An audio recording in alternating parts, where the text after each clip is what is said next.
Your feet are very important. Unless you're going to learn to walk around on your hands, it's really, really important to keep your feet strong and mobile.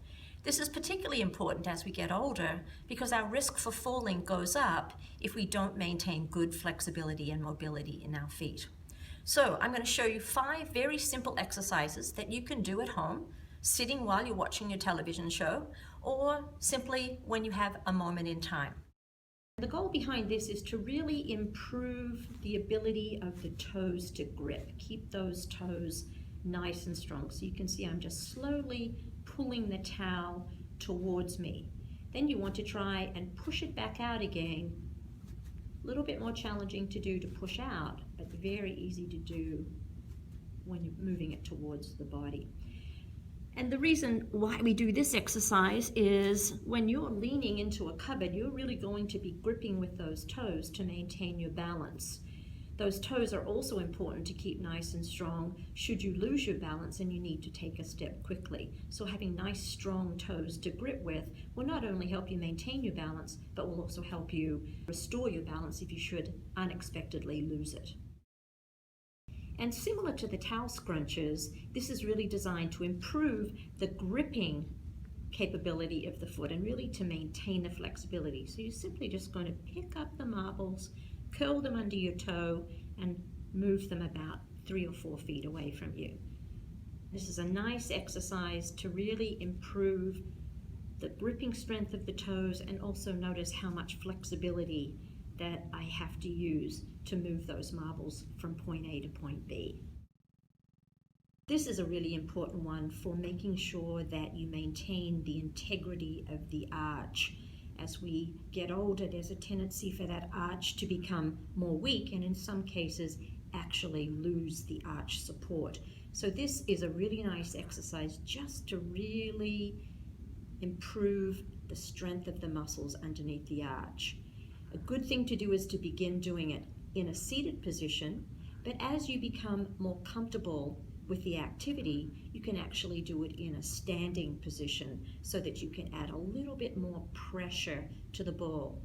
The goal here is to feel the tension in the muscle, but not to feel pain. If that's what you're feeling, back off a little bit so you're just really feeling improvement in the tension, and really move it all the way around that arch so you can really feel every muscle under there working for you. So the dorsiflexion phase of the movement is to bring the toes up and the ankle into a flexed position, trying to pull the foot back towards the shin. The plantar flexion motion is to point the toe down, a bit like a ballet dancer, get a nice point on the toe. That's the plantar flexion phase of the movement. And what you're simply going to do is gently dorsiflex, plantar flex, or flex the ankle, extend the ankle.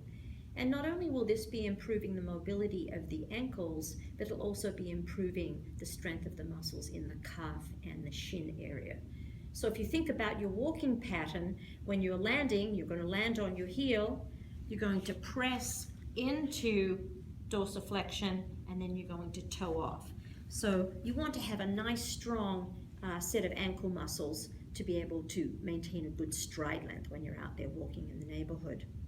If you're not feeling strong enough to be able to hold your foot in the air, feel free to put the heel on the floor so that you don't have to work quite so hard to maintain the foot in the air. Of course, if you can do that, you're just going to get much more value from the exercise.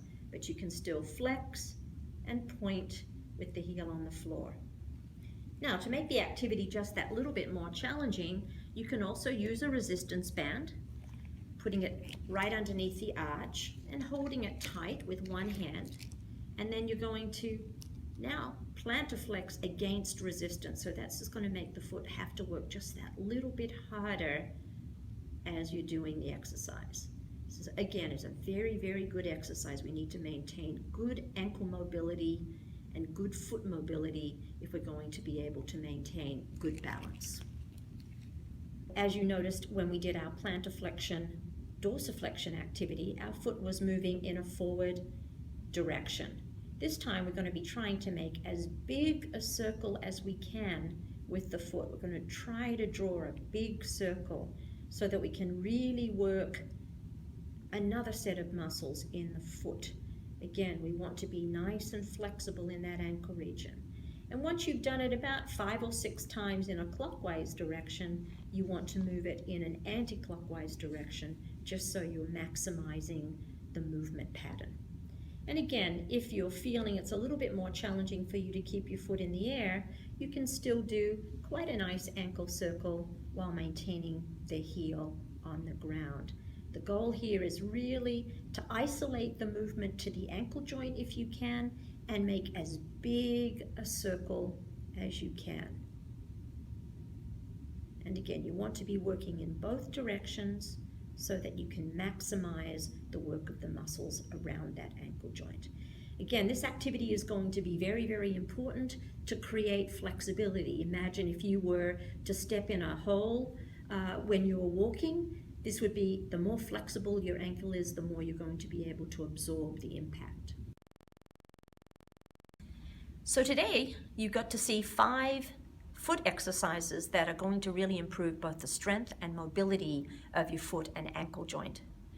These are very, very important for you to be able to maintain good balance as you get older. We tend to find there's a change in the strength of our muscles, and oftentimes the flexibility of our joints is compromised as we get older.